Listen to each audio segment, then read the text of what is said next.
You're watching Screw It on SuppleWine. I'm your host, Mike Supple. Last week I was on the East Coast and I went into a bunch of different restaurants and I noticed a lot of their lists had something in common. They all had this wine on it, the 2007 Santa Margherita Pinot Grigio. That's from northeastern Italy. This wine right here, they make something like 140,000 cases a year, so there's a lot of it to go around. The thing that surprised me about the restaurant list that I saw was this bottle was clocking in at over $50 on all those restaurant lists. This struck me as a little surprising. It's a wine that I was introduced to years ago, and I didn't remember it being quite that stiff in price. So I wanted to check something out here, because I know this is a wine that's everywhere. It's in retail shops, it's in restaurants, and people buy it because they recognize the name.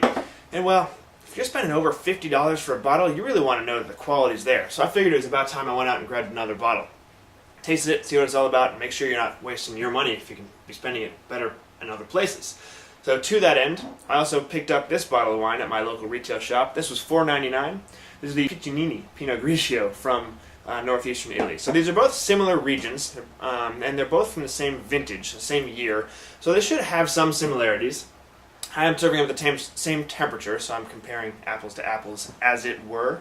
And I just wanted to see. I'm not expecting this $4.99 bottle to be better than this one, which actually in a retail shop around here in California costs about $18.99. So you're just seeing right there a big discrepancy between retail and restaurant pricing. It usually is about twice the price for the same bottle of wine in the restaurant than what you would spend in a retail shop. So this is $4.99, $18.99. I want to see, if there are any similarities, or if this really is a screaming good wine that you should be spending $50 on in a restaurant. So I'm going to start out by tasting the cheaper one, because in general, when you're tasting wines, you want to start with lighter wines and move into heavier wines, just because that's how it works better on your palate. And I'm making the assumption that because this is significantly less expensive, that it's going to be not quite as complex.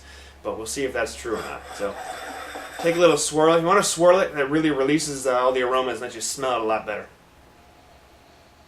So Pinot Grigio is a fairly mild wine. It's known for just being crisp, light, and easy to pair with a lot of different types of food, something that's really easy to drink on a hot day. And this is a light wine. It has some nice fruit aromas to it. A little bit of like honeydew melon, some citrus notes in there, a little bit of lime. Fairly ripe fruit there, the citrus, but not a whole lot beyond that. It's not overly complex. Let's see what it tastes like.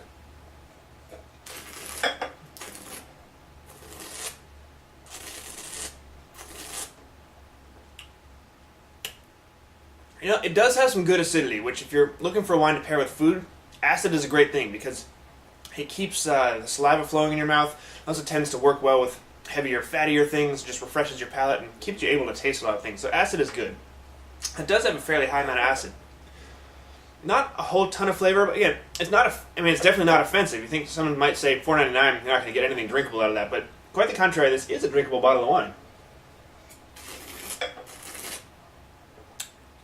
And I'm getting those light touches of melon on the palate. I'm also tasting little notes of maybe some green apple going on in there.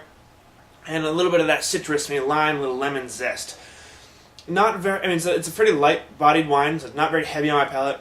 And the finish, I'm still tasting it a little bit, so it's about a medium-length finish, which I would have expected to not be able to taste it still. So I'm kind of surprised with that. For that price, it's actually a pretty good bottle of wine.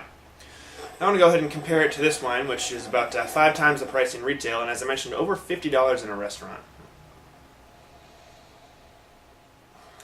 Okay, already in the nose, it does smell a little more complex. Whereas the Piccinini was really a lot of light fruits. It's getting just smells a little riper, a little like the fruit they used, the grapes were a little bit more mature and had a little more complexity and a little more age, a little more ripeness to them. So it is giving the aromas a bit more oomph, a little more body. It feels like there's something behind it. And in terms of difference, not really getting a whole lot of difference. And Pinot Grigio is known for being light and crisp, but this does have maybe a little bit of a ripe yellow pear aroma to it on top of the citrus, and definitely some green apple. Again, they are just riper style, whereas this is bright and fresh. So we'll see what that's like in the palate.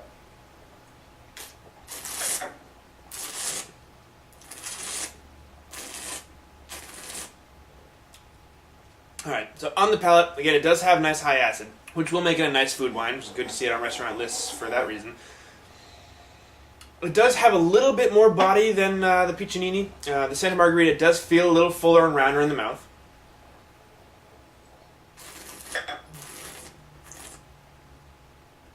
does feel like it carries a little more weight and a little more oomph. The flavors do carry over from the aromas. I am getting it is sort of riper fruit, a little bit more of that intense, I guess, pear. Definitely a lot of lemon and lime in my mouth right now. And the flavors are starting to fade now, so I'd say the length is about the same length as the Piccinini here.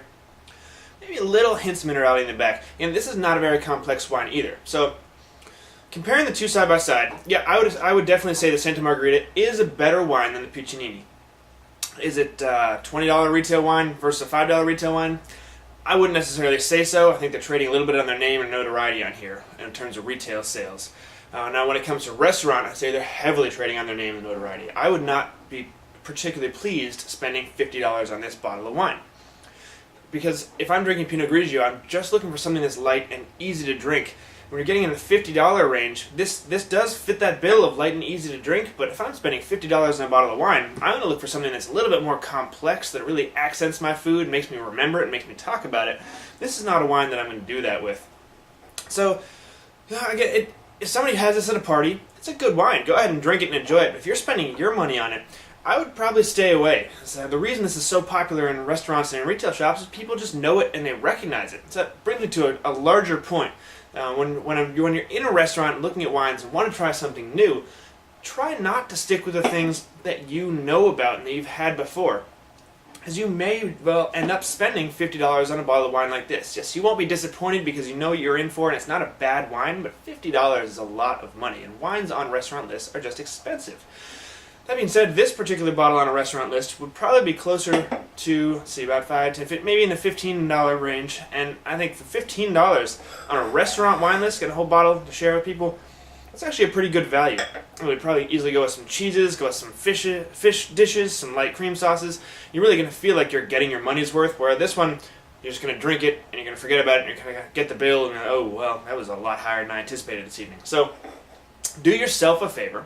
When you go into a restaurant, try something new. If you know you like Pinot Grigio, great, have a Pinot Grigio, but look for one that maybe you haven't heard of. For example, this one I'd never heard of. I couldn't find anything about it online. I even went to the website they have in the back of the bottle, and it doesn't exist. So, try something new, and you just never know what you're going to end up with. Pinot Grigio is crisp and light. It's fun to drink, but try new things. That's the key. Have fun. Find something that's in your budget. Don't go for the $50 bottle that you recognize. Find something that you're comfortable spending the money on and explore, because you're going to end up having a lot of fun. All right, so get out there and enjoy.